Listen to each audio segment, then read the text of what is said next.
चिल्ला चिल्ला कर लोग कहते हैं विश्व का कल्याण, धर्म की, अधर्म का, प्राणियों में विश्व का कल्याण।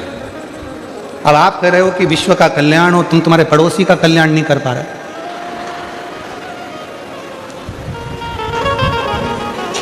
अपना कल्याण कर पा रहे हो, केवल अपना।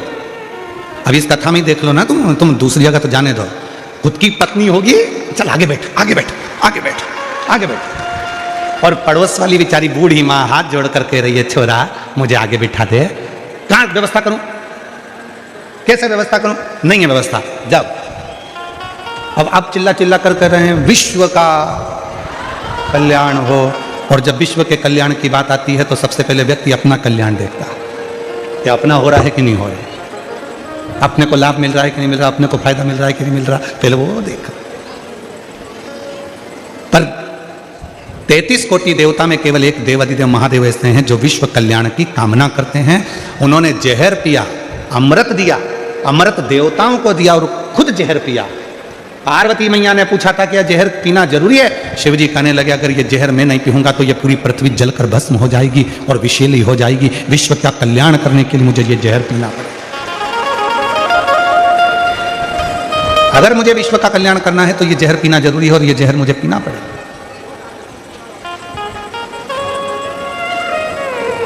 और इसको मुझे पीना है।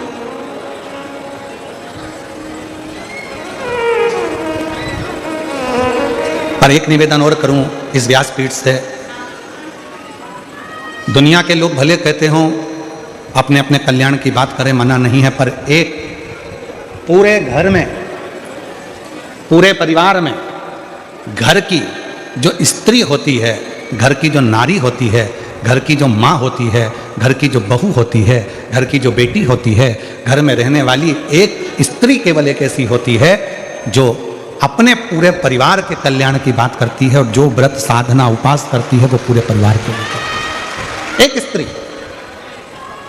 एक नारी, एक महिला, वो विश्व कल्याण की ही बात करेगी, वो संपूर्ण परिवार के कल्याण की बात करेगी।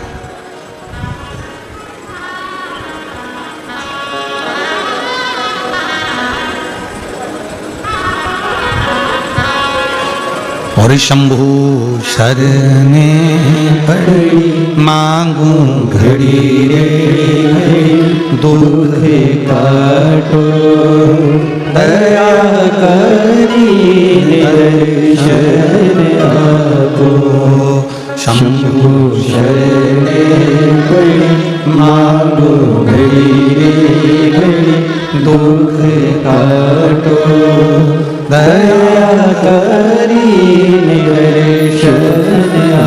केवल एक देवाधिदेव महादेव ऐसे हैं, भगवान शंकर वो गढ़दानी, त्रिकालदर्शी, कैलाशी, अविनाशी शिव ऐसे हैं जो विश्व कल्याण की कामना करते हैं। जहर मैं पी रहा हूं, क्यों? पूरा विश्व आराम से जिंदगी जी सके, इन सबको अमृत प्राप्त हो सके। गले में सर्प मैं धारण कर रहा हूं क्योंकि दुनिया के लोग इस सर्प को अपने घर में नहीं रख सकते। गंगा मैं धारण कर रहा हूं क्योंकि ये दुनिया के लोग इस गंगा को पहचान नहीं पाएंगे, इसलिए इसको अपने मस्तक पर रखना जरूरी है।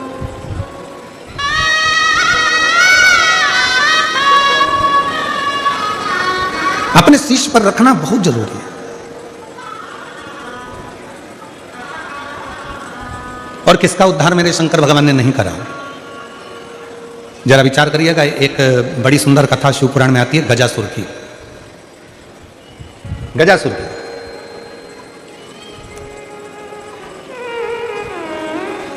गज का मुख है, मनुष्य का शरीर असुरों वाला है,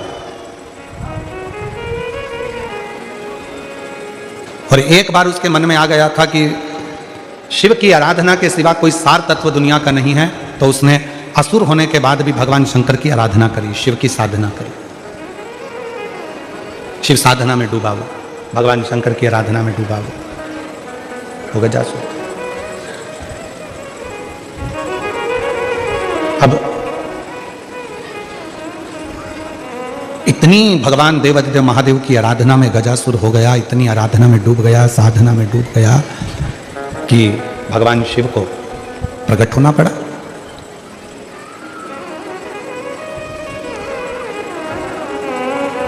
कितना सुंदर कहा है किसी ने स्कंद पुराण में वर्णन मिलता है कि किसी भी देवता को अगर प्रसन्न करना है, भगवान नारायण को प्रसन्न करना है, ब्रह्मा जी को प्रसन्न करना है, इंद्र को प्रसन्न करना है, तो बहुत तप साधना व्रत करना पड़ेगा, तब जाकर भगवान ब्रह्मा, विष्णु, इंद्र, गरुण, वरुण, अरुण ये सब बहुत तप साधना के बाद प्रकट होते हैं। पर शंकर भगवान को यदि प्रसन्न करना है और उनको प्रकट करना है तो बहुत व्रत तप साधना की जरूरत नहीं पड़ती, केवल एक लोटा जल शिव के मंदिर में लेकर जाना प्रारंभ कर दो, शिव प्रकट हो जाते हैं और प्रसन्न हो जाते हैं।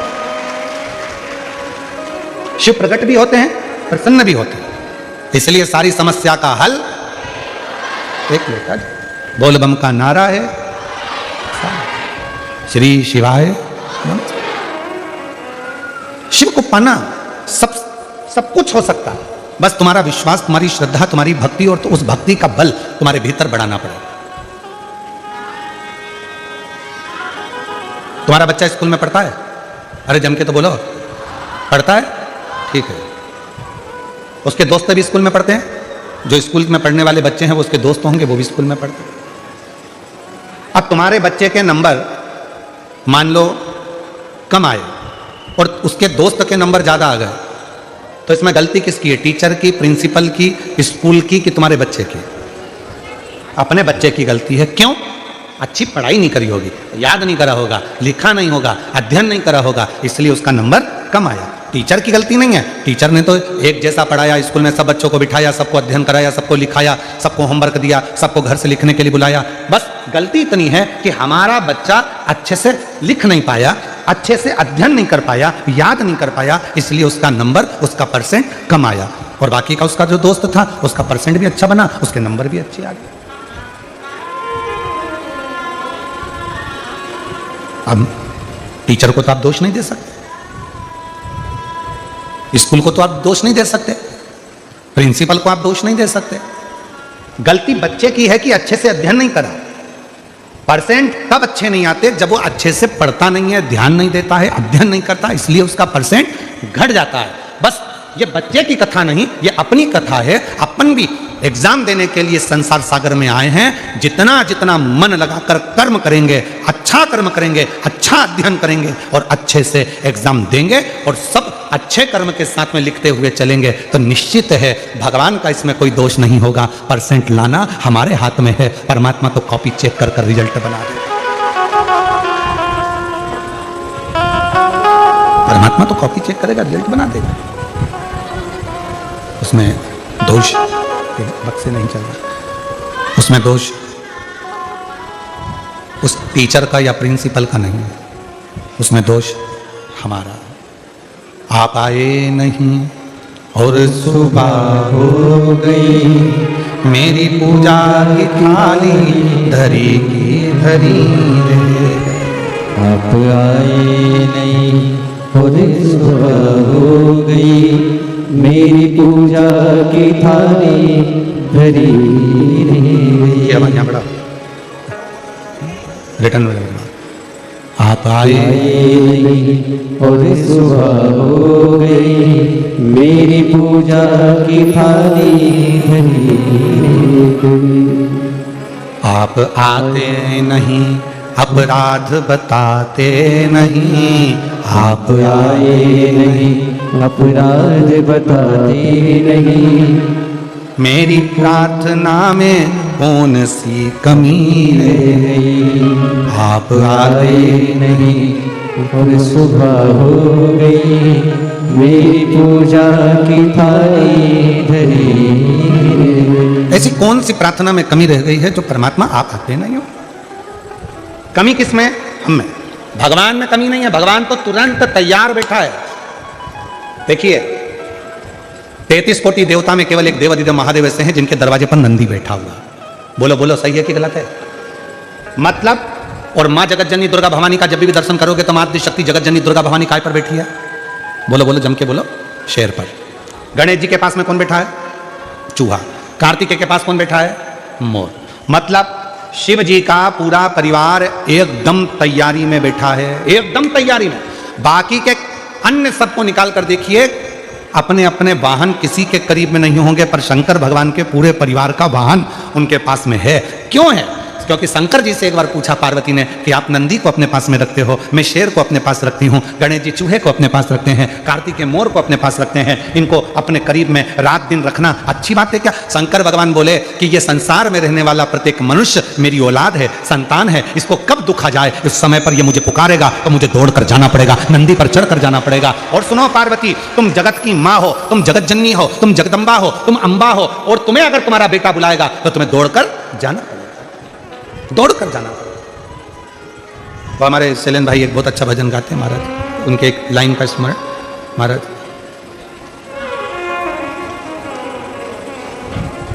बेटा जो बुलाए माँ को,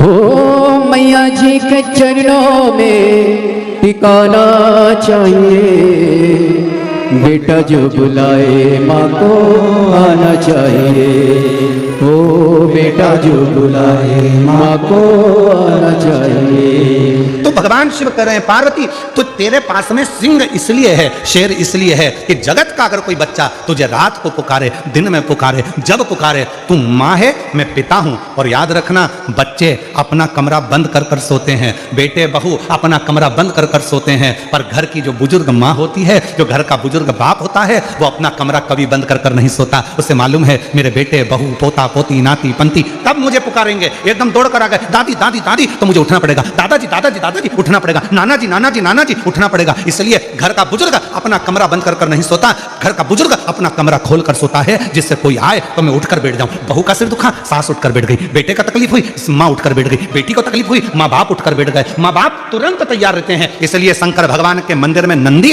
एकदम सामने तैयार बैठा है, और नंदी भी दोनों पांव टेक कर नहीं बैठा, नंदी ने एक पांव अपना तैयार कर कर रखा है कि कब भक्त पुकारेगा शिव जी बैठ जाएंगे और मुझे दौड़कर जाना पड़ेगा और उसका दुख मिटाना। बेटा जो बुलाए माँ को आना चाहिए, हो बेटा जो बुलाए माँ को आना चाहिए, हो मैया जी के चरणों में ठिकाना चाहिए। इसमें एक लाइन शैलेंद्र जी और जोड़े, मेरे बाबा जी के चरणों में ठिकाना चाहिए, बबुआ जब बुलाए बाबा आना चाहिए, बबुआ जब बुलाए बाबा आना चाहिए। प्रेम से बोलो जय माता, सारे बोलो जय माता, शेरा वाली जय माता दी, पहाड़ों वाली जय माता दी, मेहरा वाली जय माता दी, और बेटा जो बुलाए माँ को आना चाहिए। बस इसलिए मेरे शंकर भगवान नंदी को अपने सामने रखते हैं। माँ जगत जननी दुर्गा भवानी से, स्वयं माँ शेरावाली माता से एक बार माता लक्ष्मी जी ने पूछा, क्यों जगत जननी हे दुर्गा भवानी आप दिन रात शेर पर बैठी रहती हो? क्यों? मेरा शेर इसलिए तैयार रखती हूँ कि मेरी बेटी को, मेरे बेटे को ना जाने कौन सा दुख पड़ जाए और मुझे दौड़कर उसका कष्ट मिटाने के लिए जाना पड़ जाए, दौड़कर।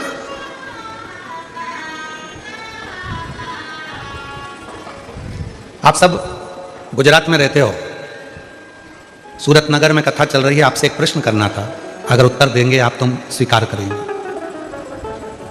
गुजरात का सबसे प्रसिद्ध नृत्य है गरबा, बोलो सही है? दुनिया में प्रसिद्धि है इस नृत्य की, गरबे की। हमें एक बात पूछना था कि गरबा चौकोर क्यों नहीं होता, गरबा हमेशा गोल ही क्यों होता है? हमें प्रश्न करना था कि गरबा लंबा क्यों नहीं होता, गरबा आड़ा टेढ़ा क्यों नहीं होता, गरबा षडकृति का क्यों नहीं होता? गरबा हमेशा, चाहे कितनी बड़ी भी फील्ड हो, कितना भी बड़ा भी ग्राउंड हो, पर गरबा हमेशा गोल क्यों होता है? हमें केवल एक प्रश्न का उत्तर मेरे गुजराती भाई बहनों से चाहिए, और उत्तर दें तो अच्छी बात है कि गरबा गोल क्यों होता है। और आप लोग तो करते रहे हो, और बेटा जो बुलाए माँ को आना चाहिए। अब आप लोगों में से कितने लोग गरबे में गए? जरा हाथ उठाओ जरा। नवरात्रि में गरबे में कौन कौन जाता है? सब जाते हो? धरो धरो धरो, रख लो, तुम तो रख लो। चलो तो अब तुम लोग जाते हो तो उत्तर जरा दीजिएगा कि गरबे में गोल क्यों घुमा जाता है, कारण क्या? महाराज, चौकोर में एक सिरा खत्म हो सकता है, लंबाई में एक सिरा खत्म हो सकता है, षडाकृति में एक सिरा खत्म हो सकता है, पर गोल आकृति में कोई सिरा खत्म नहीं होता। मतलब आस लगी रहती है कि मेरी जगत जननी जगदम्बा आएगी जरूर और मेरा दुखड़ा मिटाएगी, एक आस। और वो आस कभी जिंदगी में खत्म नहीं होना चाहिए।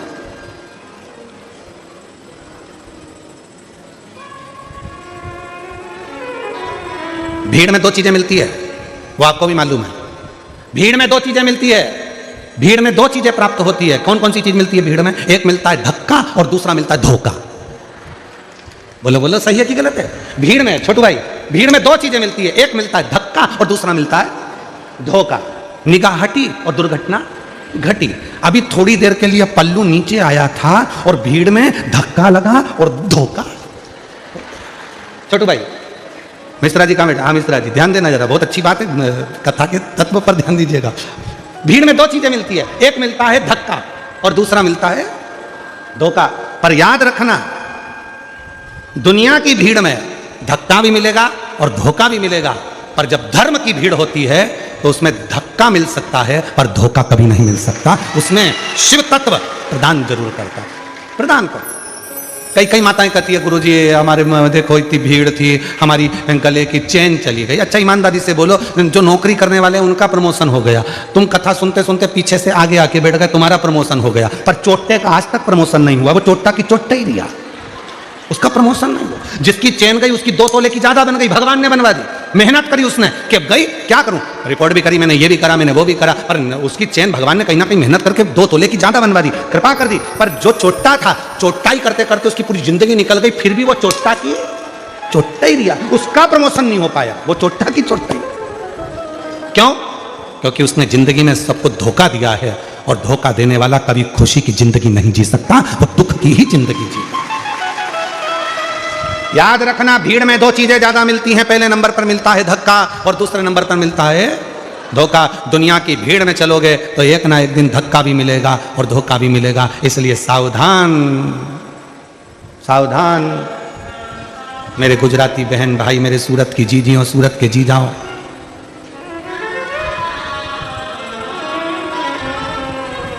सावधान।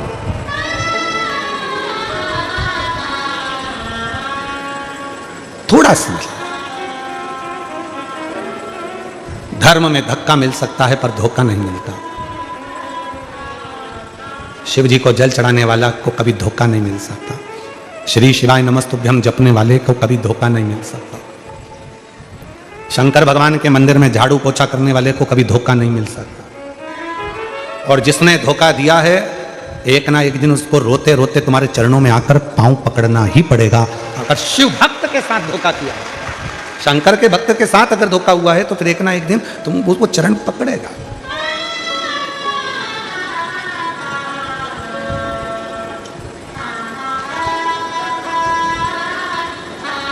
इसलिए जो सूरत के निवासी हैं, गुजरात के वासी हैं, वो अपनी मस्ती में जिंदगी जीते हैं। अब हमने देखा है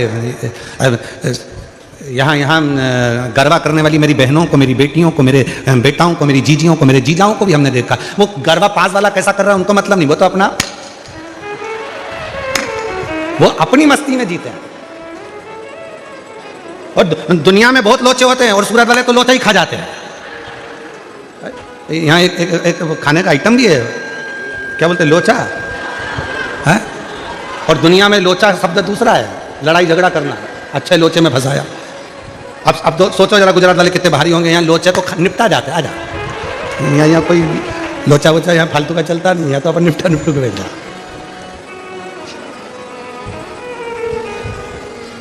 इसलिए महाराज शिव कथा कह रही है, भगवान शंकर का चरित्र कह रहा है। शिव की भक्ति, भजन, स्मरण आप जैसा करेंगे, वैसा वैसा भगवान आपके पास दौड़कर आने के लिए तैयार बैठा है। भगवान देरी नहीं कर रहा है, हमारी देरी। एक पत्र है, अच्छा है, देखो। अब कुछ नहीं मिला तो बिंदी के पत्ते पे लिख दिया, ठीक है, खिड़की भी है उसमें। अच्छा है वो तो बिंदी नहीं भेजी, नहीं तो कह देती भैया भाभी को दे देना। हमारी तरफ से संक्रांति चल रही है, तो वो संक्रांति में, वो मकर संक्रांति के दिन वो 14 आइटम बंटते हैं ना, तो उसमें वो लिख के भेज देती 14 बिंदी है, हमारी भाभी को दे देना, मकर संक्रांति का गिफ्ट। अब उन्होंने पत्र में लिखा,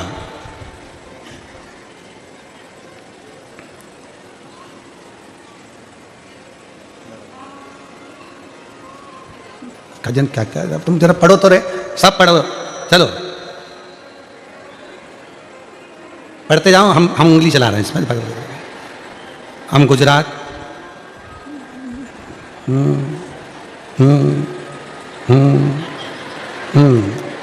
ठीक है। एक समझ में आ गया, गीता बहन और चेतना बहन और मीना बहन और पुष्पा बहन, ओ भाई इतनी बहन, गजा। मेरा मोबाइल नंबर ये है, 4 बहन नंबर है। मैं अगली साल सूरत कथा में आई थी। हम सब ने हमारे बच्चों की शादी के लिए जो कथा सूरत में हुई थी वहां पर प्रणाम कर कर बाबा से विनती करी थी। हम सब ने अपने बच्चों की शादी के लिए, मतलब ये चारों बहनों ने अपने अपने बच्चों की शादी के लिए प्रार्थना करी।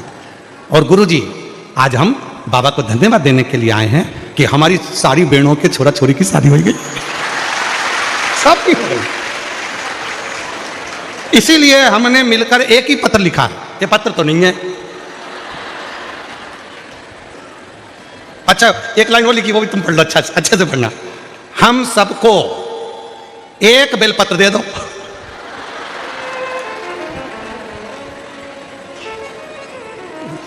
अच्छा आ जाओ, चारों आ जाओ, दूंगा एक ही, आ जाओ। अरे कौन कौन सी बहन है, चलो नाम पढ़ो। गीता बहन, चेतना बहन, मीना बहन, पुष्पा बहन, ये सब बहन जो है 4, परंतु गांव का नाम भी पढ़ नहीं तो 4 बहन और कोई सी आ जाए। तो ये पाटन जिला लिखा है क्या? अच्छा पाटन जिला, राघव जो भी लिखा है आप समझ गए ना। तो ये चारों बहन जहां बैठी है आ जाए, बहुत अच्छा पत्र है आपका, बड़ी प्रसन्नता हो। शिव कृपा कैसे करते हैं? तो इन बहनों ने पत्र के माध्यम से ये कहा कि हम पिछली कथा में आए थे, बाबा को अपने मन का भाव कहा था और एक साथ ग्रुप बनाकर हमने जो बाबा से विनती करी थी, हमारे बाबा ने वो विनती स्वीकार करी और हमारे बच्चों का विवाह कर दिया। ये स्वीकृति। आप शिव जी के पास जा रहे हो, शंकर भगवान के पास जाकर एक लोटा जल चढ़ा रहे हो, शिव जी से प्रार्थना कर रहे हो, भगवान शंकर से अनुरोध कर रहे हो, शिव जी को जाकर अपने मन का भाव कर रहे हो, तो बाबा उसको स्वीकार कर रहा है, शिव उसको स्वीकार। इसमें टीचर की गलती नहीं है, बच्चे का परसेंटेज गड़बड़ हो रहा है, बच्चे की पढ़ाई गड़बड़ हो रही है, रिजल्ट ठीक नहीं आ रहा, तो इसमें टीचर की गलती नहीं है, गलती अपने बच्चे की है। उसी तरह हम रोज जल चढ़ा रहे हैं, हम शंकर जी के मंदिर रोज जा रहे हैं, हम शिव जी को रोज स्तुति कर रहे हैं, हम शिवपुराण की कथा भी सुन रहे हैं, हम पशुपति व्रत भी कर रहे हैं, हमने लिखा भी अच्छा, पढ़ा भी अच्छा, याद भी अच्छा करा, उसके बाद भी हमारा रिजल्ट अच्छा नहीं आ रहा, मतलब बाबा हमारी क्यों नहीं सुन रहा? मतलब याद रखना, इसमें टीचर की गलती नहीं है, उसका तो नंदी तैयार बैठा है, उसका तो शेर तैयार बैठा है, गलती हमारी है। कुछ ना कुछ हम याद नहीं कर पा रहे हैं, कुछ ना कुछ हम अच्छे से उसका स्मरण नहीं कर पा रहे हैं, इसलिए हमारा परसेंटेज डाउन हो रहा है और हमारा परमात्मा हमारा रिजल्ट ठीक नहीं निकाल। कोई कोई चीज ऐसी रहती है जिसको बच्चे को सिखाना नहीं पड़ता है, सिखाना ही नहीं पड़ता। कितनी माताएं बैठी हैं जिनके बच्चे कोचिंग क्लास जाते हैं, ट्यूशन जाते हैं, पढ़ने जाते हैं? बोलो बोलो जल्दी हाथ उठाओ। सबके जाते होंगे ना, हमारे बच्चे भी जाते हैं ट्यूशन, उसमें कौन सी दिक्कत बात है? उसमें शर्माना वरमाना नहीं चाहिए हो। सबके बच्चे ट्यूशन जाते हैं, सबके बच्चे कोचिंग जाते हैं। बच्चे को अच्छा पढ़ना है, कोचिंग क्लास जाना पड़ेगा, उसको सिखाना पड़ेगा। लैपटॉप चलाना है तो भी उसको सिखाना पड़ेगा, गाड़ी चलाना है तो भी उसको सिखाना पड़ेगा, मशीन चलाना है तो भी उसको सिखाना पड़ेगा। केवल एक चीज ऐसी है जो बच्चे को सिखाना नहीं पड़ता, वो है मोबाइल।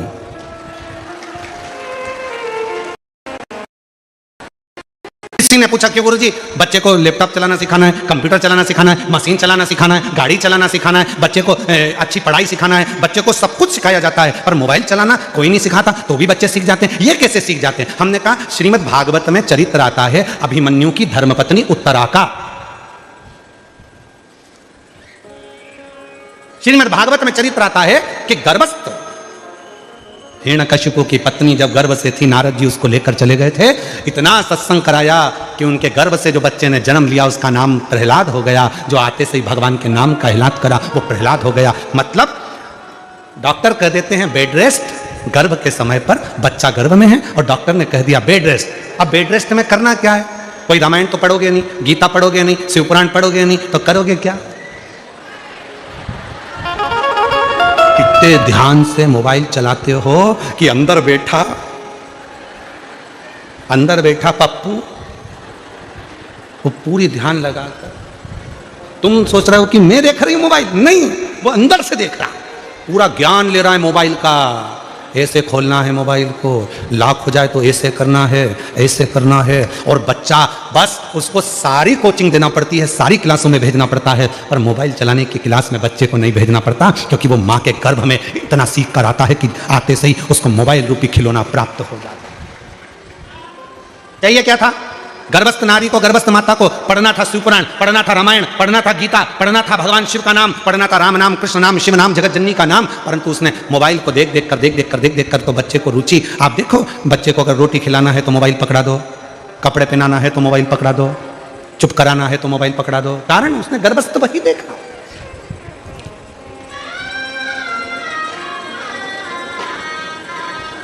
इसलिए मेरी जीजियों, मेरे जीजाओं, मेरी बेटियों, बेटाओं, मेरे बुजुर्ग माँ बाप, हाथ जोड़ निवेदन करूं आप सबसे कि अपने घर की बहुओं का जब जापे का समय हो, गर्भस्थ समय हो, मेरी जीजियों, तुम्हारी सास भले तुमसे ना कहे, तुम्हारा ससुर तुमसे ना कहे, तुम्हारा पति तुमसे ना कहे, फिर भी अगर गर्भ में बच्चा हो तो थोड़ी देर भगवान की अच्छी अच्छी किताबें पढ़ा करो।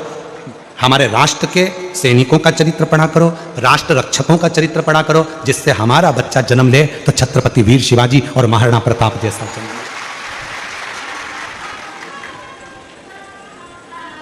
ये सब पढ़ो, अध्ययन करो। गजासुर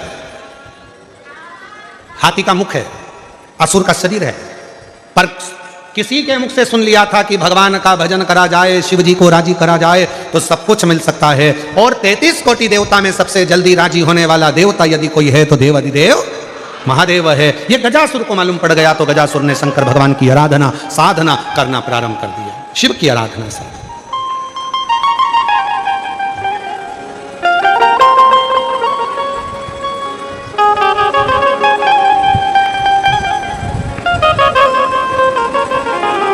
और महादेव नमन चरणों में स्वीकार कीजिए, सबका किया है मेरा भी उद्धार कीजिए, उद्धार कीजिए।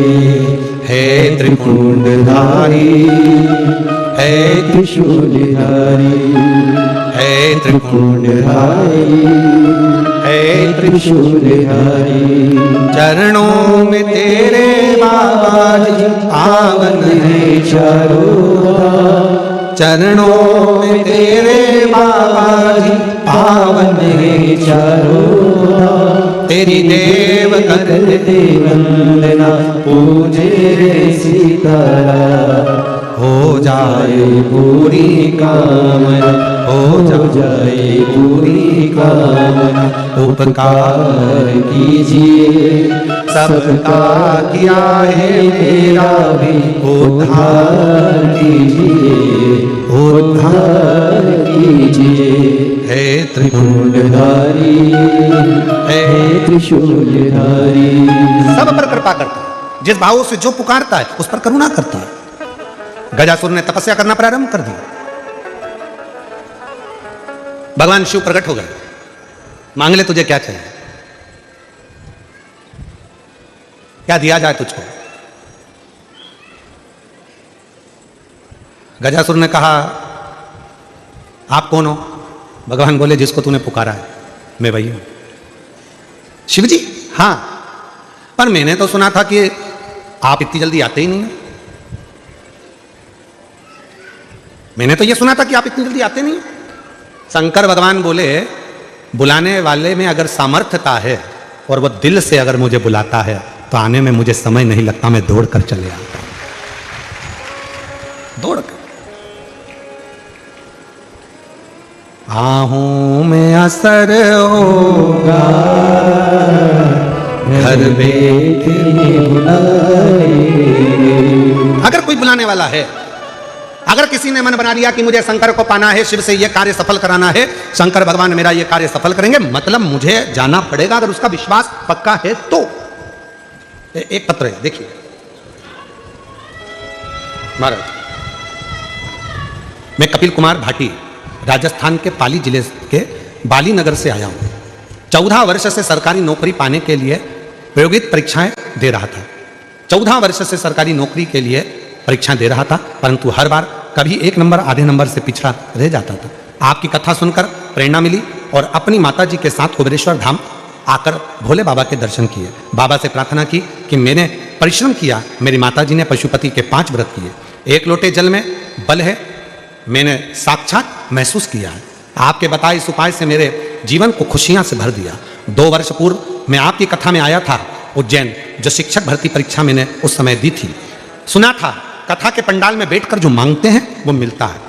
उज्जैन की कथा में पहुंच गया, पंडाल में बैठा, कथा सुनी।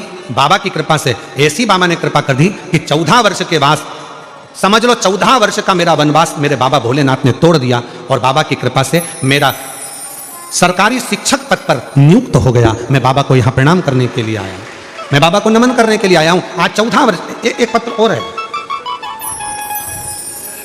मेरा नाम मंजू ओदिच्य है, मैं राजस्थान जिला, अगर जिनके पत्र पढ़ रहे हैं अगर बैठे हो तो आ सकते हैं। मेरा नाम मंजू ओदिच्य है, मैं राजस्थान जिला उदयपुर से रहती हूँ, मेरी उम्र 38 साल की है। मेरी माता ने मुझे आपके बारे में बोला।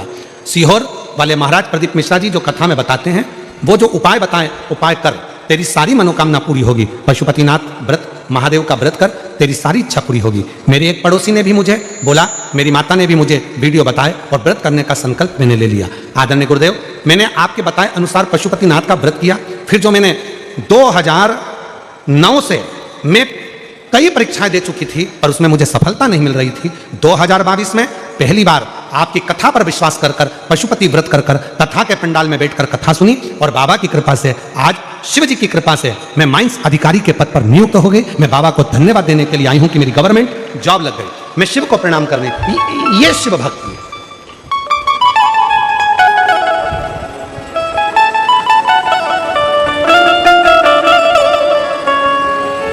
भूमि का प्रताप क्या है, कितना प्रबल प्रताप होगा भूमि का, जरा विचार करिएगा।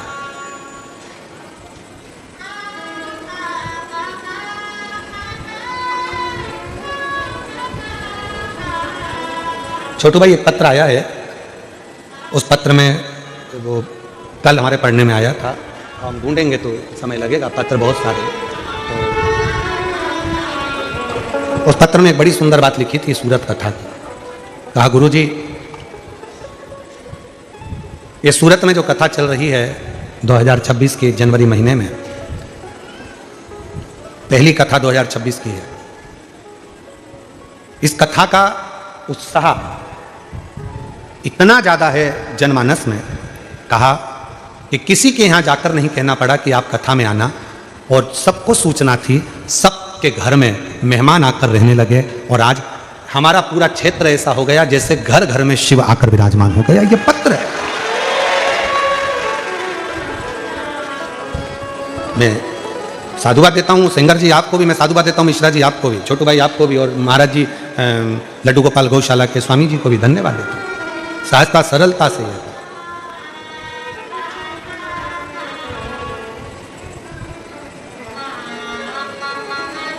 और महाराज जब हृदय से शिव भक्ति का जब हम स्मरण करते हैं तो वो सुख हमें मिलता जरूर है, मिलता जरूर। गजासुर ने कहा क्या मुझे आप दर्शन दे रहे हो इतनी जल्दी, आप क्या शिव? हाँ, तो मैंने तो सुना था कि आपको आने में बहुत समय लगता है, आप इतनी जल्दी आते ही नहीं हो। शंकर भगवान बोले बुलाने वाला चाहिए, आ जाता। कौन मना करता है कि मैं नहीं आता, मैं तो आ जाता।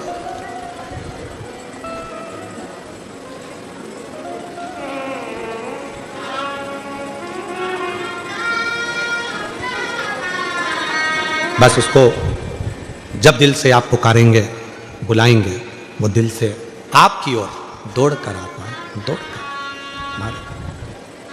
और सुन के भक्तों की पुकार हो के नंदी सवार काशी नगरी से आयो ये मेरे भोलेनाथ। सुन के भक्तों की पुकार हो के नंदी के सवार काशी नगरी से आए है मेरे भोलेनाथ। सुन के भक्तों की पुकार हो के नंदी के सवार काशी नगरी से आए है मेरे भोलेनाथ। सुन के भक्तों की पुकार हो के नंदी के सवार काशी नगरी से आए है मेरे भोलेनाथ। भस्मी रामाए भोला डमरू बजाए कैसा निराला भोले रूप सजाए।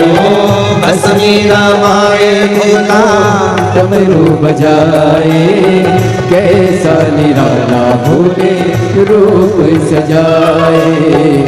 गले में है सर्पों का होते नंदी पे सवार, काशी नगरी से आए है मेरे भोलेनाथ। गले में है सर्पों का हार, होके नंदी पे सवार, काशी नगरी से आए है मेरे भोलेनाथ। सुखे भक्तों की पुकार, होके नंदी पे सवार, काशी नगरी से आए है मेरे भोलेनाथ।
मृगशाला पहने भोले जटाओं में गंगा, चम चम चमकता है माथे पे चंदा। मृगशाला पहने भोले जटाओं में गंगा, चम चम चमकता है माथे पे चंदा। मृगशाला पहने भोले जटाओं में गंगा, चम चम चमकता है माथे पे चंदा। मृगशाला पहने भोले जटाओं में गंगा, चम चम चमकता है माथे पे चंदा। वो गौरा मैया करे सिंगार, होते नंदी पे सवार, काशी नगरी से आए है मेरे भोलेनाथ। मैया करे सिंगार, होके नंदी पे सवार, काशी नगरी से आए है मेरे भोलेनाथ। सुनते भक्तों की पुकार, होके नंदी पे सवार, काशी नगरी से आए है मेरे भोलेनाथ।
भक्तों के भोले भोले भगवान है।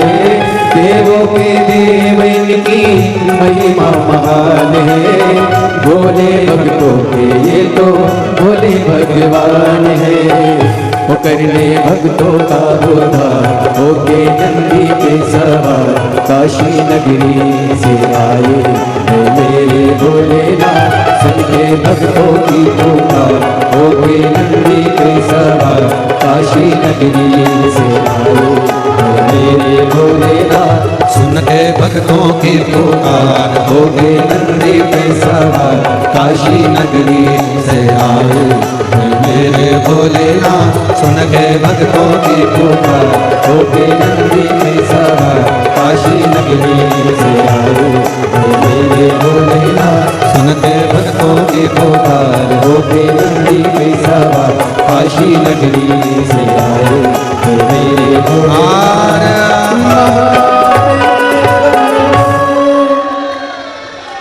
अपने स्थान पर बैठकर भगवान शिव जी को अपने मन की बात कहें। बाबा को अपने मन का भाव कहें, प्रार्थना करें, विनती करें, निवेदन करें। शिव जी को अपने मन का भाव कहकर प्रार्थना कर बाबा को जहाँ जगह मिले वहाँ बैठकर बाबा को अपने मन का भाव कहिए, प्रार्थना करिए, विनय करिए, निवेदन करिए। जहाँ जगह मिले वहाँ बैठकर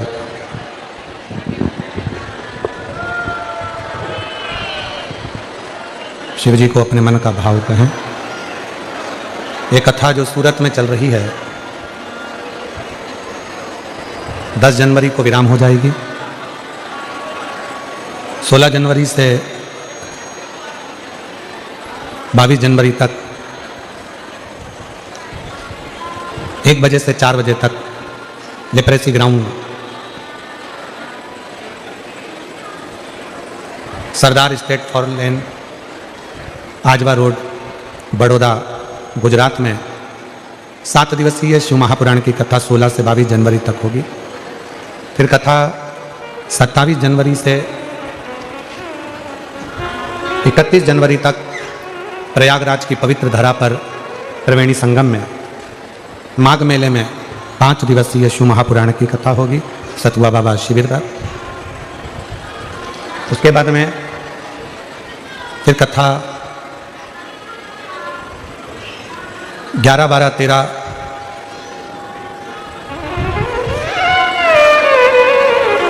डबरा मध्य प्रदेश में रहेगी 3 दिवसीय शिव महापुराण कथा। फिर 14 से 20 फरवरी रुद्राक्ष महोत्सव कुबरेश्वर धाम सीहोर में रहेगा। बाबा से अपने मन का भाव सब हृदय से प्रार्थना करें, विनय करें, निवेदन करें, विनती करें और बाबा को अपने हृदय से प्रार्थना कर मन का भाव अवश्य करें।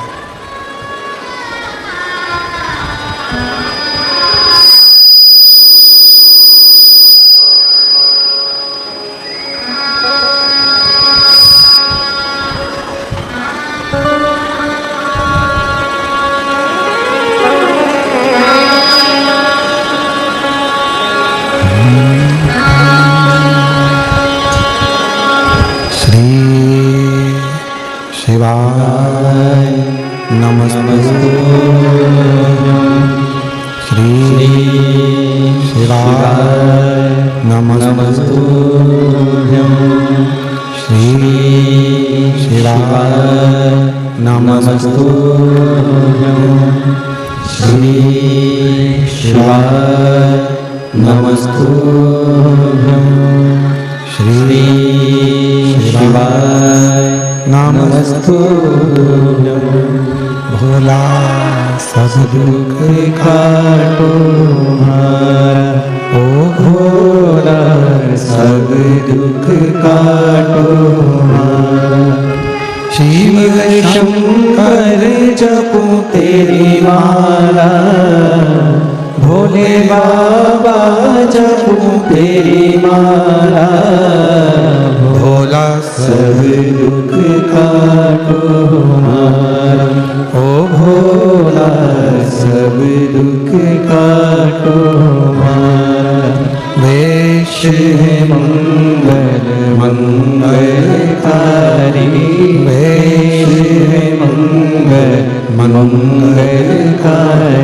शमशान वासी हमारा, शमशान वासी हमारा, ओ भोला सब दुख काटो हमारा, ओ भोला सब दुख काटो हमारा।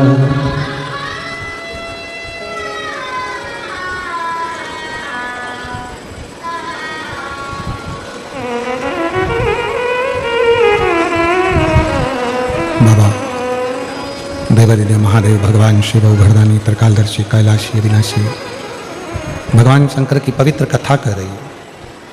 शिव गजासुर के सामने प्रकट हो गए। भगवान शंकर हमारे बीच में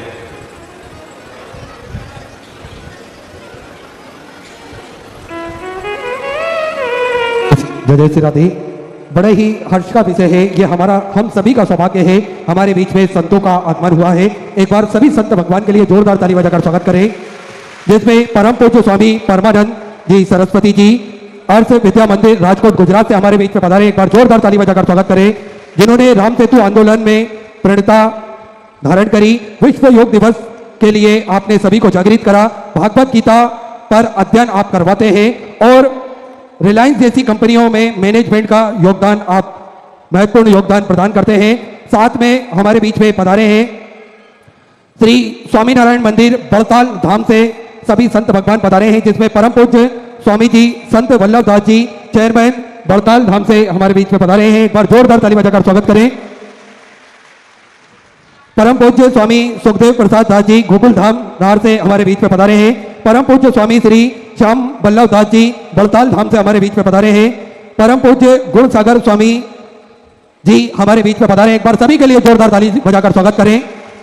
बहुत बहुत स्वागत वंदन पूज्य गुरुदेव का, जो इस पवित्र पावन भूमि सूरत गुजरात में जो कथा चल रही है उसमें आपका दिव्य आगमन हुआ। एक बार जोरदार ताली बजाकर संतों का पुनः पुनः प्रणाम साधुवाद।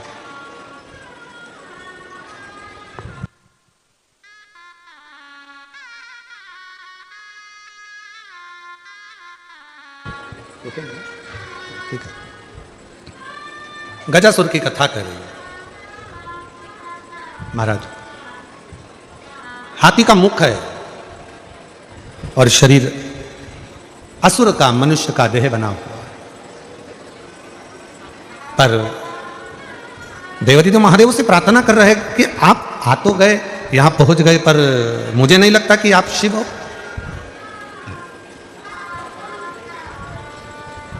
मुझे नहीं लगता कि आप शिव हो। इतने समय से मैं पुकार रहा हूं, इतने समय से मैं आवाज लगा रहा हूं, पर आप इतनी जल्दी, मैंने सारे देवताओं की आराधना करी, ब्रह्मा जी की आराधना करी, भगवान नारायण की आराधना करी, इंद्र की आराधना करी, गरुण वरुण सबकी आराधना करी, पर आए नहीं, और आप इतनी जल्दी आ गए। ये थोड़ा विचारणीय है, सोचनीय है। कैसे आना हुआ? शिव जी बोले कि आपने साधना करी है, तप करा है, और ऐसा नहीं है कि मैं जल्दी नहीं पहुंचता। शिव महापुराण की कथा कहती है, भगवान शंकर कहते हैं कि मुझे केवल हृदय से भाव से जो पुकार लेता है मैं तुरंत पहुंच जाता हूं। आ जाइए, तुरंत पहुंच जाता हूं।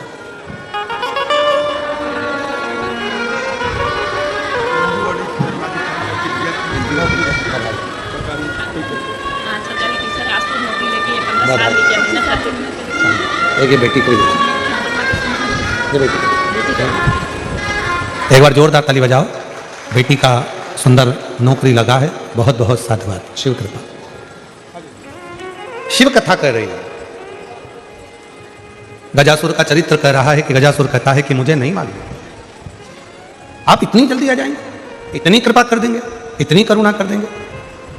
और फिर निवेदन है मेरी जीजियों से, मेरे सूरत के जीजाओं से, बेटियों से, बेटाओं से, मेरे बुजुर्ग माँ बाप से मैं निवेदन करूं, शंकर भगवान को रिझाने के लिए बहुत आडंबर या दिखावा या बहुत अन्य चीजों की जरूरत नहीं है। शंकर भगवान को रिझाने के लिए तो तुम्हारा एक लोटा जल सारी समस्या का, केवल एक लोटा जल यदि शिव जी को चढ़ जाएगा, भगवान शंकर को यदि एक लोटा जल चढ़ गया तो शिव रीझ जाते हैं, भगवान शंकर प्रसन्न हो जाते हैं।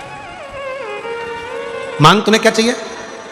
शंकर भगवान ने जैसे कहा कि मांगो, तो गजासुर ने उसी समय पर कहा, प्रभु मुझे बस इतनी कृपा कर दो कि मैं आपका जो तप करता हूं आपकी जो साधना करता हूँ, आपका जो तप करता हूँ, साधना करता हूँ, उस तप साधना को करते समय छोटे छोटे जीव जंतु मेरे पास में आ जाते हैं और मुझे तप नहीं करने देते। मेरे शरीर में से चारों तरफ से अग्नि निकलने लगे, जिससे कोई मेरे पास में ना आए और मैं आपका भजन कर सकूं। शिव जी ने वर दे दिया, गजासुर तू जहां तप करने बैठेगा तेरे शरीर में चारों तरफ से अग्नि प्रकट होना प्रारंभ हो जाएगी और कोई जीव जंतु तुझे कष्ट नहीं देगा। तेरा तप साधना आराम से हो सकेगा, अच्छे से हो सकेगा।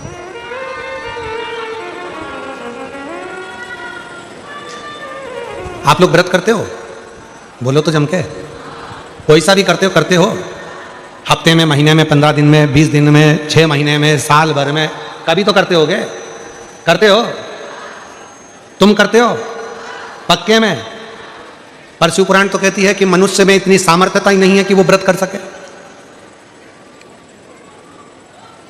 शिव महापुराण की कथा कहती है कि संसार का कोई मानव किसी भी देवता का व्रत कभी नहीं कर सकता। व्रत कब करता है? जब वो देवता स्वयं उसके हृदय में विराजमान होकर उस व्रत को सफलता देना चाहता है, तब जीव उस व्रत को कर पाता है। एकादशी का व्रत करोगे, स्वयं नारायण अगर आपके अंदर विराजमान है और वो कृपा करेंगे तो व्रत हो पाएगा, नहीं तो दिन भर में कहीं ना कहीं फिर वही लोचा आ जाए। व्रत से लगे। पशुपति व्रत कर रहे हो? सोचा था मेरा आज का तीसरा व्रत है, सोमवार का पूरा कर लूंगी, और मालूम पड़ा व्रत तो करने बैठी थी और मालूम पड़ा कि कोई अड़चन आ गई और व्रत रह गया। बोलो, तुम करते तो व्रत पूरा हो जाता, पर बाबा ने अपने भाव से उस व्रत को कराया। बाबा उसकी मर्जी, और तेरी कृपा बिना न हिले एक भी ले दे श्वास तेरी कृपा से तनु तनु, बखान क्या करूं मैं राहों के ढेर का, चपटी भभूत में खजाना कुबेर का, गंगाधर मुक्ति द्वार ओमकार तू, भोले ओमकार तू, आयो शरण बिहारी शंभु तार तार तू। बखान क्या करूं मैं राखों के ढेर का, चपटी भभूत में खजाना कुबेर का, हे गंगाधर मुक्ति द्वार ओमकार तू, भोले ओमकार तू, आयो शरण तिहारी शंभु तार तार तू। शिव कथा कह रही है। हमारे बीच में संतों का आगमन हुआ है। एक बार जोरदार ताली बजाकर सभी संत वृंदों के लिए जोरदार साधुवाद। हमारे श्री लड्डू गोपाल गौशाला समिति के शास्त्री स्वामी श्री हरिजीवन दास जी महाराज सभी संतों का स्वागत कर रहे हैं। एक बार जोरदार ताली बजाकर उनका साधुवाद स्वागत कर रहे हैं।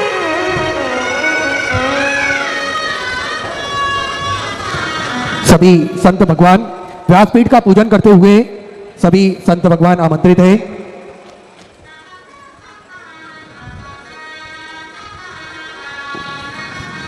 जिसमें परम पूज्य स्वामी परमानंद जी, परमानंद सरस्वती जी, अर्थ विद्या मंदिर राजकोट गुजरात से हमारे बीच में पधारे हैं। आप भी बड़े ही आदर और सम्मान से मंच पर पधारे। स्वामी श्री नारायण मंदिर बड़ताल धाम से परम पूज्य स्वामी संत वल्लभदास जी, चेयरमैन बड़ताल धाम से हमारे बीच में पधारे। परम पूज्य स्वामी श्री देवप्रकाश दास जी, कोटरी श्री बड़ताल धाम से। परम पूज्य स्वामी सुखदेव प्रसाद दास जी, गोकुल धाम से। साथ में पूज्य विश्व मंगल स्वामी जी, पूज्य हरि कृष्ण स्वामी जी, पूज्य सुख स्वरूप स्वामी जी, पूज्य मुक्त स्वरूप स्वामी जी, पूज्य दिव्य प्रकाश स्वामी जी, पूज्य ज्ञान प्रकाश स्वामी जी, पूज्य रघुनंदन स्वामी जी, विलास भगत जी हमारे बीच में पधारे। एक बार सभी संतों के लिए जोरदार ताली बजाकर स्वागत करें। संतों का दर्शन निश्चित ही दुर्लभ है। अगर एक साथ इतने संतों के दर्शन हमें प्राप्त हो रहे हैं तो निश्चित ही ये हम सभी का परम सौभाग्य है। और ये शिव महापुराण की कथा जो चल रही है, इसमें ये हम सभी को सौभाग्य प्राप्त हुआ है, क्योंकि भगवान भोलेनाथ का आशीर्वाद जब हमें किसी भी रूप में मिलता है तो निश्चित ही आकारण ही मेरे महादेव हम सभी पर कृपा कर देते हैं और हम सभी को बिन मांगे सब चीज मिल जाती है। और आज इतने संतों का दर्शन हम सभी को प्राप्त हुआ है, तो निश्चित ही ये हम सभी के जीवन में दिवाली से कम माहौल नहीं होता है। इतने संतों का दर्शन और शुभ मंगल आगमन हम सभी के बीच में हुआ है।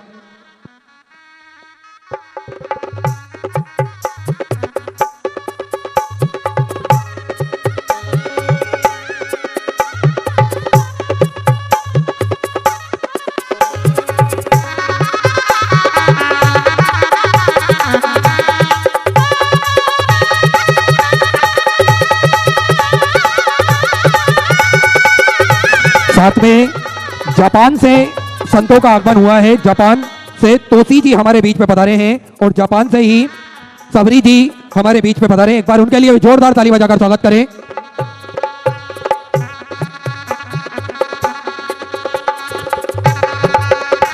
पूज्य स्वामी परमानंद सरस्वती जी का स्वागत जिग्नेश भाई जी पाटिल और छोटू भाई पाटिल जी करेंगे। निशान जी सेवक और जापान से हमारे बीच में पधारे श्री तोसी जी, इनका स्वागत भी जिग्नेश भाई पाटिल करेंगे। जापान से सौरी जी हमारे बीच में पधारी। सुमन बेन अरविंद सिंह जी, छोटू भाई पाटिल, इनका स्वागत करेंगे।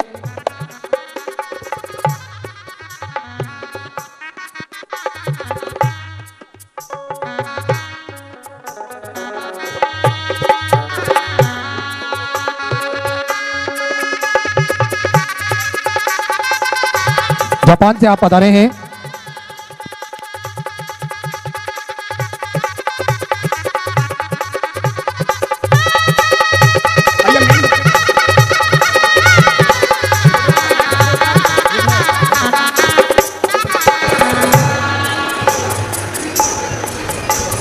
मैं बहुत बहुत साधुवाद सभी संतों के चरणारविंद में, जो इस पवित्र पावन दिव्य शिव महापुराण की कथा में पधारे।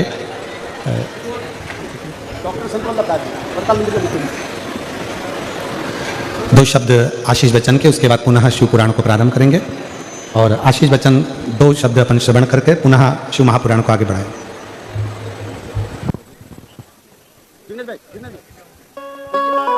बोलिए श्री बालकृष्ण लाल की, बोलिए श्री बालकृष्ण लाल की। जय जय श्री राम, जय जय श्री राम। आज श्री लड्डू गोपाल गौशाला की ओर से आयोजित शिव कथा के पुण्य अवसर पर अंतर्राष्ट्रीय स्तर पर भगवान भोलेनाथ की कथा को प्रस्थापित करने का श्रेय जिन्होंने प्राप्त किया है, ऐसे भारत के गणमान्य श्रोताओं के हृदयारविंद में विराजमान अंतर्राष्ट्रीय कथाकार श्रद्धेय श्री प्रदीप मिश्रा जी को सभी भक्तवृंद की ओर से सत सत नमन करता हूँ। और सूरत सूर्य नगरी के तट पर, सूर्यपुत्री तापी के तट पर इतने विशाल पैमाने पर आस्था का महाकुंभ प्रस्थापित करने के लिए हमारे श्रद्धेय मित्र शास्त्री जी हरिजीवन दास जी को और आदरणीय छोटू भाई पाटिल जी को हृदय से साधुवाद प्रदान करता हूँ। जिग्नेश जी कहाँ गए? ठीक है, जिग्नेश पाटिल जी ने अपने अल्प आयु में हमारे धर्म के लिए, समाज के लिए और समस्त राष्ट्र के लिए जो काम किया है, मैं मानता हूँ यही कारण है कि उनको प्रदीप मिश्रा जी जैसे गणमान्य वृंद, कथावाचक और श्रद्धेय चरण के आशीर्वाद प्राप्त हो रहा है। श्री स्वामीनारायण मंदिर वरताल संस्थान की ओर से मैं पुनः व्यासपीठ को नमन करता हूँ और इस जी जैन के ज़माने में इतनी बड़ी तादाद में भक्तवृंद को एकत्रित करके आप जिस तरह से आध्यात्मिक रसायन का कथामृत रसपान करवा रहे हैं, उसके लिए पुनः संप्रदाय की ओर से आपको नमन करता हूँ। और हमारे बीच समस्त भारत के अध्यात्म जगत के वरिष्ठ आचार्य वृंद के हिंदू धर्म आचार्य महासभा के संयोजक स्थापक सदस्य आर्ष विद्या मंदिर राजकोट मुंजका से स्वामी श्री परमात्मानंद जी महाराज हमारे बीच उपस्थित है। मैं चाहूँगा कि उनका भी आशीर्वाद हम सबको प्राप्त हो। स्वामी श्री परमात्मानंद जी महाराज श्रद्धेय चरण अपना आशीर्वाद प्रदान करने की कृपा करें।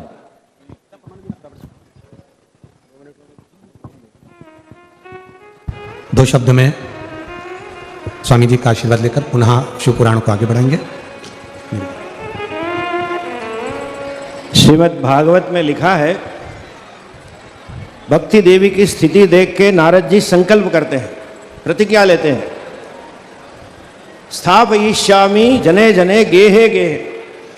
ये भक्ति देवी मैं तुझे घर घर में लोग के सबके हृदय में स्थापित करूंगा।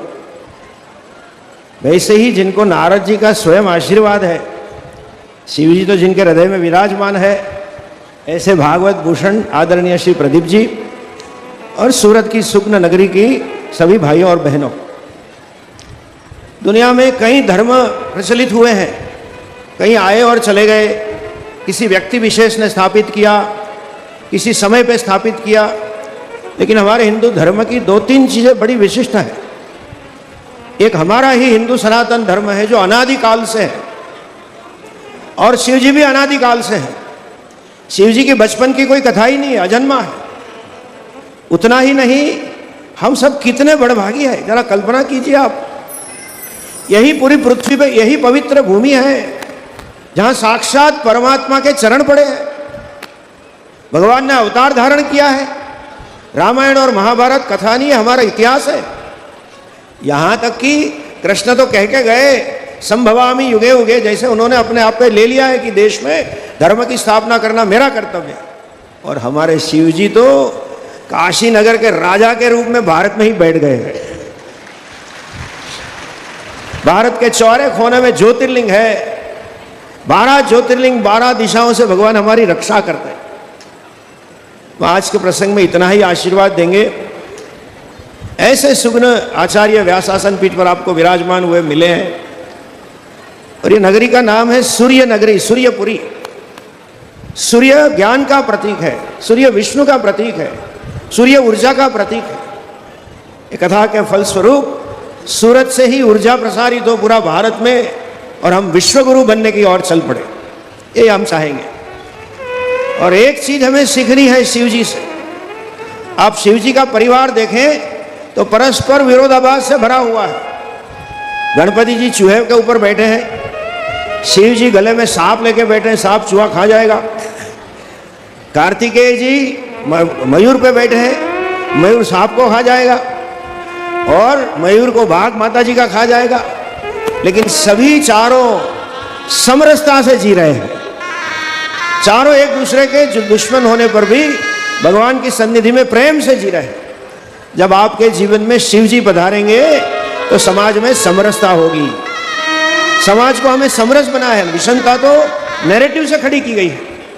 और दूसरा जो आज एक नया निकला, आज पता नहीं क्यों विश्व को बाजार के रूप में देखा जाता है। लोग बोलते हैं India is a big market. अरे भैया, हम कॉमोडिटी थोड़ी है। ऐसे आपने सुना होगा विद्वान वक्ता के मुख से, हम स्वयं शिव स्वरूप हैं। ये मार्केट नहीं है, शिव स्वरूप है। उसी के कारण प्रकृति का निकंदन हम निकाल रहे हैं। कुटुंब व्यवस्था टूट रही है, और भोगवाद के कारण समाज अपनी कर्तव्य से विमुख हो रहा है। कथा के बाद अपना जीवन समरसतामय हो, आपके कुटुंब में एक निरंतर प्रेम का भाव हो, आप प्रकृति के प्रति सजाग हो, और आप राष्ट्र के प्रति सजाग। ये राष्ट्र वेद में लिखा है, ऋग्वेद में, अथर्ववेद में। ये राष्ट्र ऋषियों ने बनाया, वो भी भगवान की आज्ञा से। जहाँ भगवान स्वयं आना चाहते हैं। राम सेतु स्वयं में है। हमने जब केस लड़ा तब मेरे पास रिकॉर्ड है। ये कृष्ण भगवान रमण रेती में थे, और वाराणसी जाएंगे आप तो आपको साक्षात शिव जी के दर्शन होंगे। ऐसी पवित्र भूमि की रक्षा करना, ऐसे महान अनादि दिव्य संस्कृति की रक्षा करना हमारा कर्तव्य बन जाता है। और आदरणीय शास्त्री जी, आपको हम बताना चाहेंगे, सोमनाथ जो ज्योतिर्लिंग है प्रथम, हजारों साल पहले टूटा था। ये आज अभी इसकी नए बनाने की 75वीं सालगिरह चल रही है।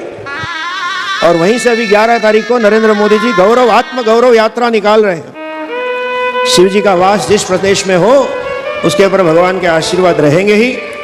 और हम विशेषतः पूरी समिति, सिंगर समिति, मिश्रा समिति एवं छोटू भाई और प्रिय जिग्नेश जी को आशीर्वाद करते हैं, ऐसे ऐसे सुग्न कथाकारों को ला के सूरत की सेवा करें। और शास्त्री जी को भी बहुत बहुत बधाई है, उनकी वाणी में कुछ जादू है कि जनाकर्षण यंत्र मैं समझता हूँ आपके मुख में ही बैठा है। आपसे बहुत लोग लाभान्वित हो, बहुत यही बहुत शुभकामना के साथ। धन्यवाद माननीय स्वामी जी का, एक बार जोरदार ताली बजाकर स्वागत मंगल अभिनंदन। बहुत बहुत धन्यवाद। शंभू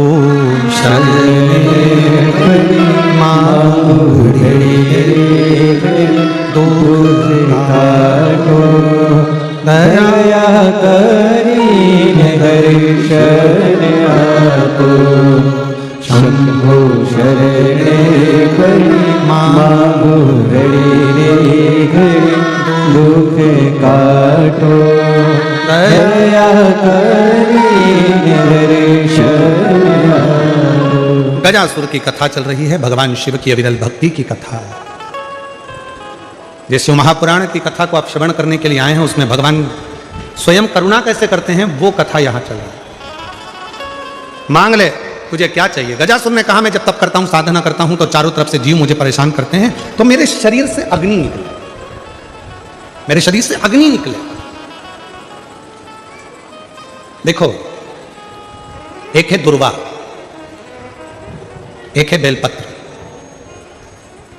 और दूसरा है पहले नंबर पर दुर्वा, दूसरे नंबर पर बेलपत्र, तीसरे नंबर पर कनेर का फूल। कोई अच्छा कार्य करते करते कई माताएं ऐसी होती हैं जो अपने प्रेम करती हैं परिवार से, ऐसा नहीं कि नहीं करते, स्नेह करते हैं। कई पुरुष भी ऐसे, परिवार से बहुत प्रेम होता है, स्नेह होता है, पर अंदर कहीं ना कहीं ऐसा लगता है मेरा बेटा वहां जा रहा है, कुछ गलत ना हो जाए।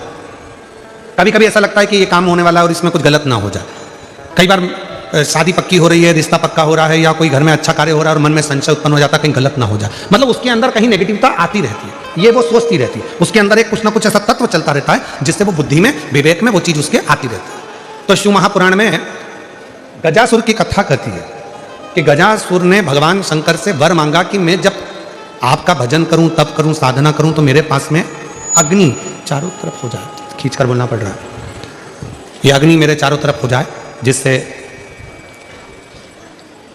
मैं आपका तप, आपकी साधना अच्छे से कर सकूं। डिले कम कर कर गला खींचना पड़ रहा है बोलने में। मैं आपका तप, आपकी साधना आराम से कर सकूं। शिव जी ने वर दे दिया, जब तुम तप करने के लिए बैठोगे, साधना करने बैठोगे, भजन करने बैठोगे, तब तुम्हारे चारों तरफ अग्नि प्रकट हो जाए। जिन माताओं को, जिन भाइयों को, जिन बेटियों को, जिन बेटाओं को, जिन मेरी बुजुर्ग माँ बाप को ऐसा लगता है, अंदर से ऐसा महसूस होता है कि कुछ गलत होने वाला है, कल कुछ गलत होने वाला है, मेरे पति के साथ ये गलत होने वाला है, मेरे बेटे के साथ ये गलत होने वाला है, या मेरे साथ कुछ गलत होने वाला है, जिसकी बुद्धि में केवल नेगेटिविटी चलती रहती है, उसको 3 चीजें शंकर भगवान को प्रदोष के दिन अवश्य चढ़ाना चाहिए। क्या क्या चीज? पहले नंबर पर जम के बोलो दुर्वा, दूसरे नंबर पर बेलपत्र, और तीसरे नंबर पर कनेर का फूल। और यदि ऐसा महसूस हो रहा है कि मेरे को स्वप्न भी गड़बड़ आ रहे हैं, स्वप्न भी गलत आ रहे हैं, तो मेरा निवेदन रहेगा जो दुर्वा आपने शिव जी को चढ़ाई है उस दुर्वा को उठाकर लेकर आ जाना है, और प्रदोष काल में, प्रदोष के समय पर उस दुर्वा को चबा चबा कर खा लेना है। जिसकी बुद्धि में गलत चीजें आती रहती हैं, गलत विचार आता रहता है, गंदा गंदा कुछ भाव ऐसा प्रकट होने लगता है, मन पूजन में नहीं लगता, साधना में नहीं लगता, आराधना में नहीं लगता, पूजन करने बैठे हैं तो भी हमारा गलत विचार आ रहा है, साधना करने में भी गलत विचार आ रहे हैं, पूजन में गलत सोच आ रही है, गलत विचार आ रहे हैं, तो उनको वो दुर्वा जो शिव जी को समर्पित करी है, बेलपत्र जो शंकर भगवान को समर्पित करी है, कनेर का पुष्प जो शंकर भगवान को समर्पित करा है, उसमें से मात्र एक दुर्वा आप उठाकर ले आओ और प्रदोष काल में उसको प्रदोष के दिन चबा चबा कर खा लीजिए। फिर कभी जिंदगी में कभी गलत विचार, गलत सोच और गलत दृष्टि नहीं जाएगी और आपका ध्यान केंद्रित शिव की ओर है। शंभो शंभो शंभो शंभो, भगवान शंकर की ओर केंद्रित रहे। चारों तरफ अग्नि लग गई, चारों तरफ। अब गजासुर ने वापिस तप करना प्रारंभ करा और गजासुर ने वापिस तप करना प्रारंभ कर दिया, तप साधना वापिस प्रारंभ कर दी। भगवान भोलेनाथ फिर प्रकट हो गए, शिव जी वापिस प्रकट हो गए। गजासुर मांगो तुमको क्या चाहिए, क्या दें तुमको? गजासुर ने कहा अब तो मैंने मांगने के लिए तप ही नहीं करा, अब मैंने मांगने के लिए तप नहीं करा। शंभु शंभु शंभु, अब मैंने मांगने के लिए कोई तप नहीं करा। भोलेनाथ जी कहने लगे तुमने तप करा तो मेरा आगमन हुआ। दुनिया के लोगों को लगता है कि शंकर भगवान को हम एक लोटा जल चढ़ाते हैं और शिव जी हमारी मनोकामना वहीं बैठकर पूरा कर देते हैं। नहीं, जब हम एक लोटा जल लेकर अपने शंकर भगवान के मंदिर में अपने घर से जाते हैं, जल समर्पित करते हैं और जल समर्पित कर कर जब हम वापिस वो लोटा लेकर आते हैं, तब मेरा देव अधिदेव महादेव अपने गणों को शंकर भगवान स्वयं उस कलश के अंदर लक्ष्मी को विराजमान कर कर आपके दरवाजे तक भेजते हैं और आपके दुख को मिटा देते हैं, आपकी तकलीफों को मिटा देते हैं, आपके कष्टों को मिटा देते हैं, आपकी तकलीफों को मिटा देते हैं, आपके कष्टों को मिटा देते हैं। शिव करुणा करते हैं, भगवान शंकर कृपा करते हैं, दया करते हैं, करुणा करते हैं। शिव कथा कहती है, भगवान शंकर का पवित्र चरित्र कहता है, गजासुर अब तुम्हें क्या चाहिए वो मांगो। गजासुर ने कहा मैंने अब जो तप करा था वो मांगने के लिए नहीं करा, अब मैंने मांगने के लिए तप नहीं करा। और यदि मेरे भोले बाबा यदि आप आ ही गए हो तो एक निवेदन करता हूं, आपको बार बार मेरे पास में आना पड़ता है, मैं तब करता हूं और आप भाग भाग कर बार बार मेरे पास में आते हो, इसलिए मैं आपसे एक निवेदन करना चाहता हूं कि अब आप कहीं मत जाओ, मेरे पेट के अंदर बैठ जाओ, मेरे पेट में आकर बैठ जाओ। शिव जी ने पूछा क्यों? गजासुर कहता है यदि आप मेरे उदर में मेरे पेट में आकर बैठ जाओगे तो फिर दुनिया का कोई दुख, कोई तकलीफ, कोई कष्ट जिंदगी में मेरे आएगा ही नहीं और मुझे आपको बुलाना नहीं पड़ेगा, आप स्वयं मेरे उदर में विराजमान रहो, मेरे पेट में विराजमान रहो। शिव जी ने तथास्तु कह दिया, ठीक है।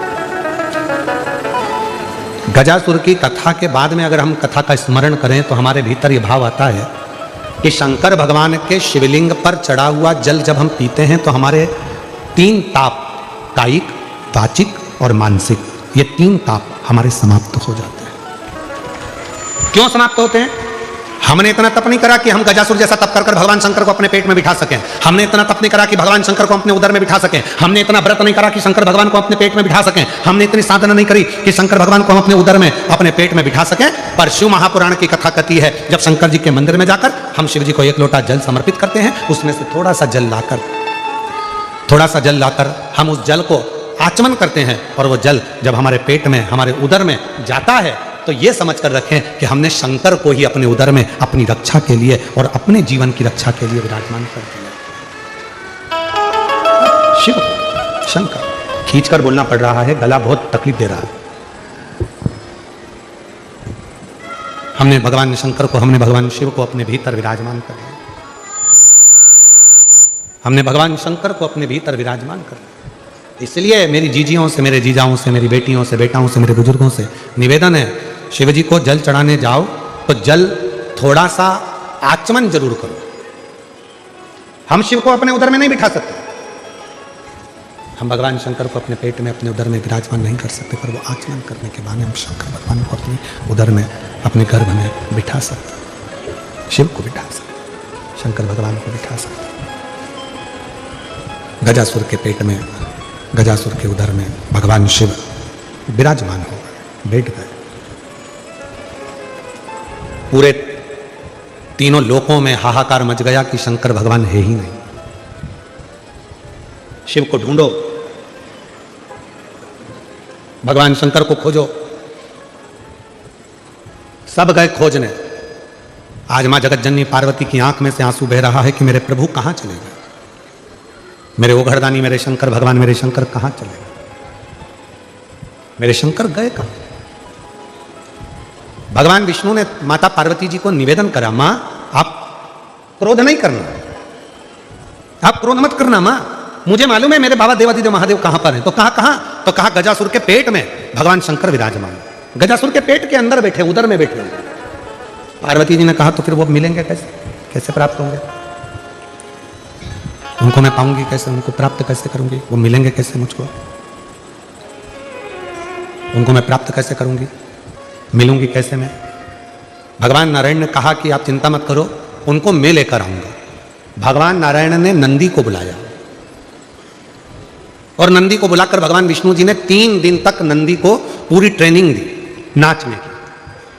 और नाचने की ट्रेनिंग इसलिए थी कि मैं तुझे नचाते नचाते लेकर जाऊंगा मदारी का रूप रखकर, और गजासुर के राज्य में पहुंचकर तुम अच्छा अच्छा नृत्य दिखाना, तो वहां के लोग जाकर गजासुर को सूचना देंगे, और गजासुर के पास जब अपन पहुंचेंगे, गजासुर के सामने तुम नृत्य करना, और गजासुर जब प्रसन्न हो जाएगा तब गजासुर से अपन शंकर जी को मांग लेंगे। नंदी प्रसन्न हो गया, इससे अच्छा काम और क्या हो सकता है। ठीक है प्रभु, आप तैयारी करो। भगवान नंदी 3 दिन तक भगवान नारायण जी से पूरी ट्रेनिंग लेने लगे, पूरी ट्रेनिंग करते हैं। और फिर भगवान एक सुंदर ग्वाले का रूप रखकर, एक सुंदर हाथ में बंसी पकड़कर और ग्वाले का रूप रखकर भगवान नारायण नंदी की डोरी को पकड़कर सीधे गजासुर के राज्य में पहुंच जाते हैं। गजासुर के राज्य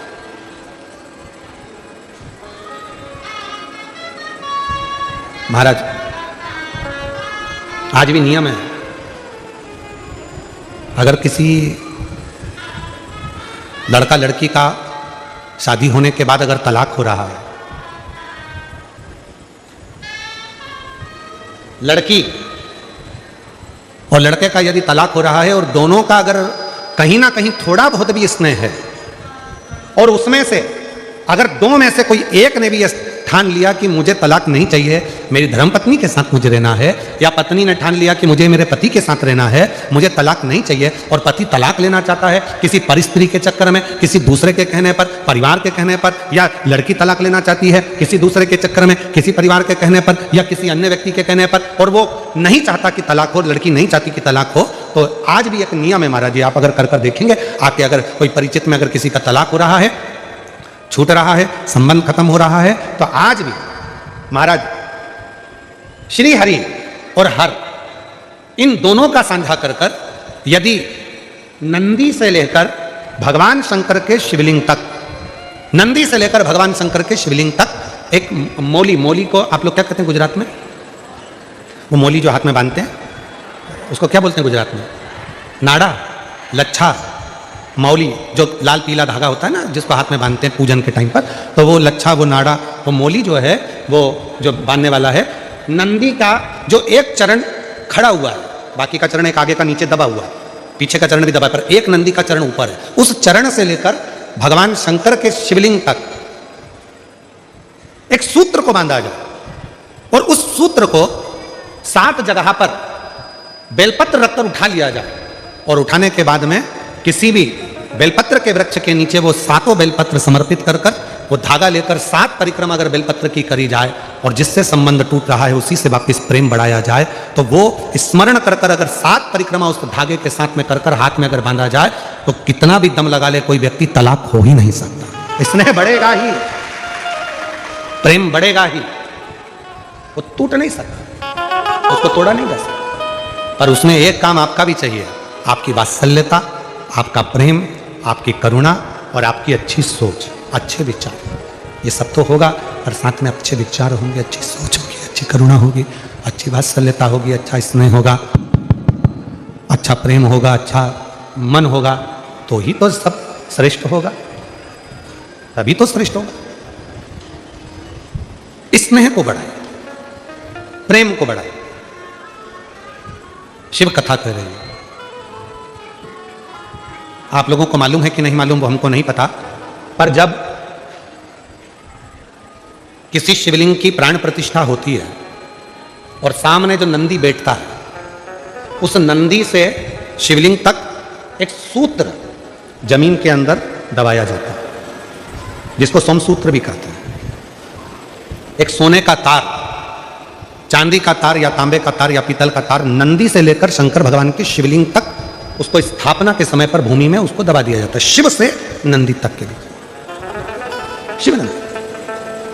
कई लोग पूछते हैं गुरुजी इस तार का इतना महत्व क्यों होता है, क्या कारण होता है कि इस तार को दबाया जाता है, इस सोमसूत्र को लगाया जाता है, आखिर इसका इतना महत्व क्यों होता है, क्या कारण है इसका? इसका कारण केवल एक होता है कि यदि मान लो कोई व्यक्ति शंकर भगवान के शिवलिंग में जाकर जल नहीं चढ़ा पाया, कोई शंकर जी के शिवलिंग तक नहीं पहुंच पाया, और मंदिर के बाहर से भी अगर वो निकल कर चले गया और उसके मन में कोई कामना आ गई, तो वो नंदी के कानों में पड़ जाती है, और नंदी उसको शंकर भगवान तक कह देते हैं, और व्यक्ति का कार्य सफल होना प्रारंभ होता है। सूत्र की इतनी प्रधानता। उस सूत्र की इतनी महत्व। बोल बम का नारा है, जम के बोलो जरा, बोल बम का नारा है श्री शिवाय। उस सूत्र का इतना महत्व है। अब भगवान नारायण ने नंदी को डोरी से बांध लिया। अब डोरी से बांधना कोई साधारण, शिव डोरी से बंधे हैं समझे, नंदी डोरी से, और ले गए। गजासुर बैठा था, पूरा आनंद के साथ में उसके पास सूचना पहुंच चुकी थी कि कोई नगर में एक मदारी आया है जिसके पास में एक बड़ा सुंदर नंदी है। वो नंदी इतना सुंदर खेल रचता है, इतना सुंदर नाचता है। गजासुर के कानों में शब्द गया, गजासुर के शब्दों में, गजासुर के कानों में शब्द गया, सुना। सुनते ही गजासुर ने उस नंदी को और उस मदारी को बुलवाया, नंदी को और मदारी।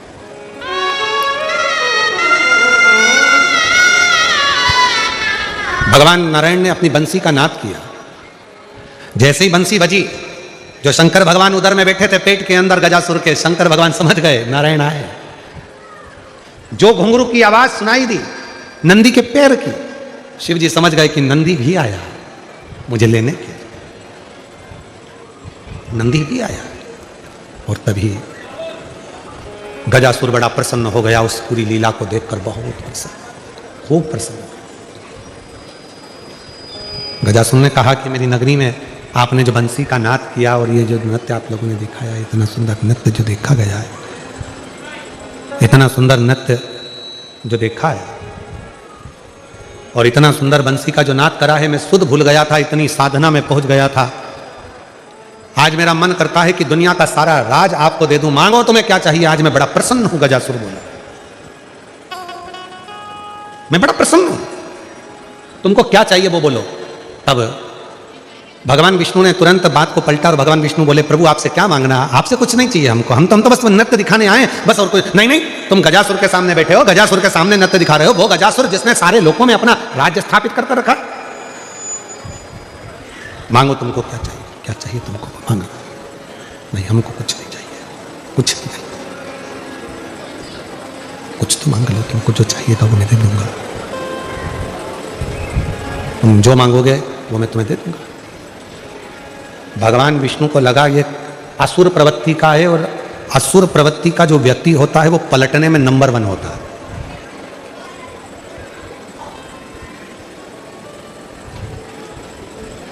असुर प्रवृत्ति का जो व्यक्ति होता है ना, वो पलटने में नंबर 1 होता है। कई कई घरों में लोग ऐसे होते हैं जिनको सुंदर कांड अच्छा लगता है, और कई कई घरों में लोग ऐसे रहते हैं जिन्हें लंका कांड अच्छा लगता है। दोनों तरह के लोग हैं।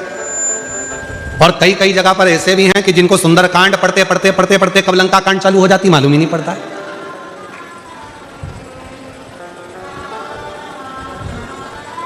वो पढ़ी रहते, जामवंत के वचन सुहाए सुनिए